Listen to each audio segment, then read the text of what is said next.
మాతృదేవోభవ. నేను మీ శ్రీధర్. 9295909819 ఇది నా సెల్ నెంబర్. మీకు ఏ విధమైనటువంటి జ్యోతిష సంబంధమైనటువంటి అనుమానాలున్నా మమ్మల్ని సంప్రదించవచ్చు. అలాగే పరిహారాలకు కూడా మమ్మల్ని సంప్రదించవచ్చు. అది మీ బడ్జెట్లోను మీ ఆర్థిక స్థితిని బట్టి ఉంటుంది. అందరూ వేలు లక్షలు ఖర్చు పెట్టలేరు. అందరూ అలా అని చెప్పేసి ఈ బొత్తిగా 100 రూపాయల్లోనూ చేయలేరు. అట్లా వాళ్ళ వాళ్ళ స్థితిగతులను బట్టి వాళ్ళకి మనం ఆ పరిహారాలు చేయడం చెప్పే విధానం ఉంటుంది. అది మీరు ఎక్కడైనా చేయించుకోవచ్చు, మా దగ్గరైనా చేయించుకోవచ్చు. ఓకేనండి. ఇప్పుడు మనము రవి సంక్రమణం గురించి మనం మాట్లాడుకుంటున్నాం. ఈ రవి సంక్రమణం అనేటటువంటిది ఒక రాశి నుండి ఇంకొక రాశికి మారడాన్ని రవి సంక్రమణం అంటారు. ఆ సంక్రమణాన్ని చాలా శుభప్రదమైనటువంటిగా, అటు దైవిక సంబంధమైనటువంటి దానిగా, ఇటు పితృ సంబంధమైనటువంటి కార్యక్రమాలకి కూడా చాలా పవిత్రమైనటువంటిగా భావిస్తూ ఉంటారు. పెద్దలకి తర్పణాలు వదలడం ఉంటుంది, చనిపోయినటువంటి వారికి మామూలు పూజలకి సత్యనారాయణ వ్రతం అని ఇట్లాంటి దైవిక సంబంధమైనటువంటి కార్యక్రమాలు చేసుకోవడానికి కూడా చాలా శుభప్రదమైనటువంటి దానిగా మనం పరిగణిస్తూ ఉంటారు. మన పెద్దలు తెలియజేశారు ఆ విధంగా. ఇప్పుడు రవి కన్యా రాశి నుండి తులారాశిలోనికి ప్రవేశిస్తూ ఉన్నారు. ఎప్పుడు 18వ తారీఖు అక్టోబర్ నెల 2025 నుండి తులలో ప్రవేశించి ఇక్కడ 16వ తారీఖు అక్టోబర్ నెల నవంబర్ నెల అంటే తర్వాత నెల అనమాట అండి. అది మధ్యలో దూరింది, మధ్యలో ప్రవేశించింది కాబట్టి ఇక్కడ 16వ తారీఖు నవంబర్ నెల 2025 వరకు ఇక్కడ సంచారం చేస్తూ ఉన్నారు. అంటే సుమారుగా నెల రోజులు, ఒక రోజు అటు కావచ్చు ఇటు కావచ్చు, అట్లా నెల రోజుల పాటు రవి యొక్క సంచారం ఒక రాశిలో అని చెప్పేసి మనకి జ్యోతిష్ శాస్త్రం చెప్తోంది. కాబట్టి ఈ నెల రోజులు ఈ తులలో రవి సంచారం చేసేటటువంటి కాలంలో ఏ ఏ రాశుల వారికి ఏ ఏ విధమైన ఫలితాలు ఇస్తాయి అనేది సశాస్త్రీయమైన పద్ధతిలో మనం తెలుసుకునే ప్రయత్నం చేద్దాం. కన్యా రాశి వారికి ఈ రవి సంక్రమణం అంటే 18వ తారీఖు 10వ నెల 2025 నుండి తులారాశిలోనికి ప్రవేశిస్తూ ఉన్నారు. అక్కడ 16వ తారీఖు నవంబర్ నెల 2025 వరకు సంచారం చేస్తూ ఉంటారు. సుమారుగా నెల రోజుల పాటు ఆయన ఇక్కడ సంచారం చేయడం ద్వారా, అంటే ఇక్కడ ద్వితీయ స్థానం అవుతుంది. కన్య తర్వాత మరి తులాంటి రెండవదే కదండి. అంచేత రెండవ రాశిలో సంచారం చేస్తూ ఉన్నారు.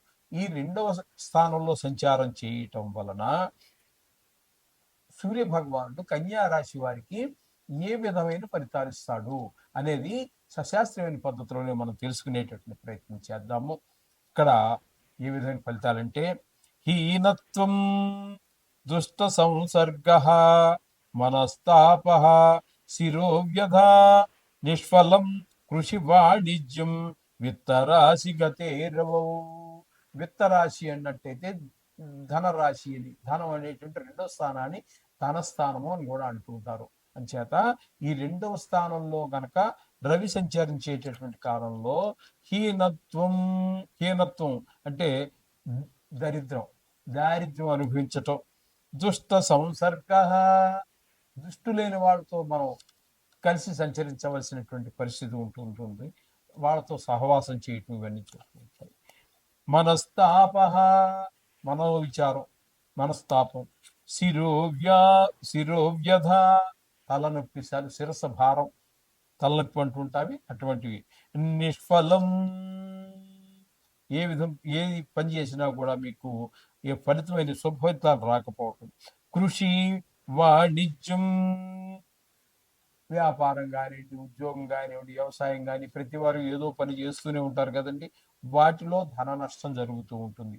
చేసేటటువంటి వృత్తి ఏదైనా సరే, అది ఉద్యోగం కావచ్చు, వ్యాపారం కావచ్చు, వ్యవసాయం కావచ్చు, ప్రతి మనిషి ఏదో పని చేస్తూనే ఉంటారు కదండి. ఆ పని చేసేటటువంటి ఆ వృత్తిలో మనకి లాభం రావాలని చేస్తాం, నష్టం రావాలని ఎవరు చేయరు కదా. అయితే ఆ లాభం రాకపోగా నష్టాలు వచ్చేటటువంటి అవకాశం కూడా ఉంది అని చెప్పేసి మనకి శాస్త్రకారులు చెప్పినటువంటి తెలియజేసినటువంటి విషయం. అందుచేత ఈ రెండో కన్యా రాశి వారికి ఈ రవి సంక్రమణం సంచరించడం అనేది శుభ ఫలితములను ఇవ్వజాలదు. కాబట్టి మీరు తప్పకుండా ఈ నెల రోజులు చాలా నష్టాలు అవి ఎక్కువ ఉంటున్నాయి. కాబట్టి ఒక కేజీ పావు కందులు తీసుకుని ఓ బ్రాహ్మడి దానం ఇవ్వండి. నిత్యము మీరు చేసుకునేటటువంటి నవగ్రహ జపాలు చేసుకోండి. అలాగే విశేషంగా మీరు చేసుకోవాలి అనుకున్నట్టయితే ఆదిత్య హృదయం ఒకటి నేర్చుకుని చదువుకున్నా సరే, పుస్తకం చూసి చదువుకున్నా సరే, లేదా సూర్య నమస్కారాలు చేస్తూ ఉంటారు కొంతమంది, అటువంటివి చేసినా సరే ముందుగా ముఖ్యంగా ఆరోగ్యం చాలా బాగా బాధపడుతుంది. అందులో ఎటువంటి సందేహం లేదు. ఈ విధమైనటువంటి పరిహారాలు మీరు ఆచరించినట్టయితే ఈ నెల రోజులు ఈ రవి వారి నుండి తప్పించుకోవచ్చు. రెండో స్థానంలో సంచరించేటటువంటి దుష్ప్రభావాల నుంచి తప్పించుకుని సుఖాలను అనుభవించవచ్చు. శుభం భూయా. ఈ రవి కనుక దశమ స్థానంలో ఉన్నట్టయితే ఆరోగ్యం, ఫస్ట్ ఆరోగ్యం మహాభాగ్యం అండి. డబ్బు అనేది భాగ్యం, ఈ ఆరోగ్యం అనేటువంటి మహాభాగ్యం. ఇటువంటి ఆరోగ్యాన్ని ప్రసాదిస్తూ ఉన్నాడు. బంధుమిత్ర సమాగమం, బంధుమిత్రులందరూ కూడా మనం కలవటం, లేకపోతే మనం వాళ్ళని కలవటమో, ఏదో శుభానికో అశుభానికో వెళ్ళి మొత్తం వాళ్ళందరినీ కలవటం, ఇవంతా కూడా శుభానికే అనుకుందాం. ఎందుకంటే దశమస్థానంలో యోగాన్ని ఇస్తున్నారు కాబట్టి అక్కడ ఏ పెళ్లికో మరి లేదా ఏదో శుభ కార్యక్రమానికి అందరూ కలుసుకోవటం, ఆనందంగా మాట్లాడుకోవటం, ఒకళ్ళనొకళ్ళు పరామర్శించుకుంటూ చాలా ఆనందంగా గడపటం, చిన్ననాటి స్నేహాలు, పెద్దనాటి పరిచయాలు, ఇవన్నీ కూడా జరగటం ద్వారా చాలా సుఖాన్ని పొందుతాం. రాజదర్శన అంటే ప్రభు దర్శనం. ప్రభు అంటే ఇప్పుడు ప్రభువులు లేరు, అటువంటిది ఏం లేదు. కానీ ఇక్కడ మన పై ఆఫీసర్ మనం ఎప్పటి నుంచో అపాయింట్మెంట్ దొరకట్లేదు, ఎవరినో కలవాలనుకున్నాం, పెద్ద పొజిషన్లో ఉన్నటువంటి వారిని, అటువంటి వారిని కలవాలని ప్రయత్నం చేస్తున్నా కలవలేకపోతున్నాం, వారికి సమయం లేక మనకు సమయం లేకను. అటువంటి వాళ్ళను కూడా మనం కలవడం జరుగుతూ ఉంటుంది. రాజకీయ వ్యవహారాల్లో కూడా మనకి మంచి పలుకుబడి ఉండటం జరుగుతూ ఉంటుంది. శరీర సౌఖ్యం సుసౌఖ్యం, శరీరం అంతా కూడా మంచి సౌఖ్యంగా ఉంటుంది.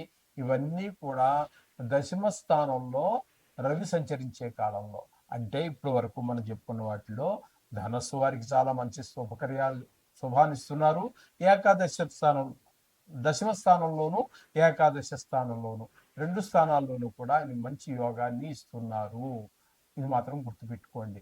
ఏదేమైనప్పటికీ కూడా రోజు నవగ్రహ పారాయణ చేసుకోండి. మీకు వీలైనంత, మనసు లగ్నమైనంతసేపు. దీనికి ఏదో 100, 1000 సంఖ్యలు పెట్టేస్తే నోరు చదువుతుంటుంది, వీళ్ళు తిప్పుతూ ఉంటాయి, మాలు తిరుగుతూ ఉంటుంది. అవి అక్కర్లేదండి. మీ మనసు అది నిమిషం కానివ్వండి, అర నిమిషం కానివ్వండి, 5 నిమిషాలు కానివ్వండి, మనసు దేవుడి మీద లగ్నం అయినంత వరకు మాత్రమే చెయ్యండి. ఇది నా సలహా. ఇదేం శాస్త్రం చెప్పింది కాదండి. మళ్ళీ దాన్ని అలా అనుకోవద్దు. ఎందుకంటే మనసు లగ్నం కాకుండా ఎంత చేసినా వృధా అని నా అభిప్రాయం. చేత మీకు దేవుడి మీద ఎంతసేపు మనసు లగ్నం అవుతుందో, ఏ దేవుడి పూజ అయినా సరే, ఏదో ఇప్పుడు మనం చెప్పుకుంటున్నాం కాబట్టి రవి గురించనే కాదండి, నవగ్రహాల గురించనే కాదు, దేవుడు మనం నిత్యం మనకున్నటువంటి ఆ ముక్కోటి దేవతల్లో మనకి ఎవరిని పూజించినా కూడా మనసు లగ్నం అవటం అనేది ముఖ్యం. అది లేకపోతే అది అంత ప్రయోజనకారి కాదు. ఇది గమనించగలరు.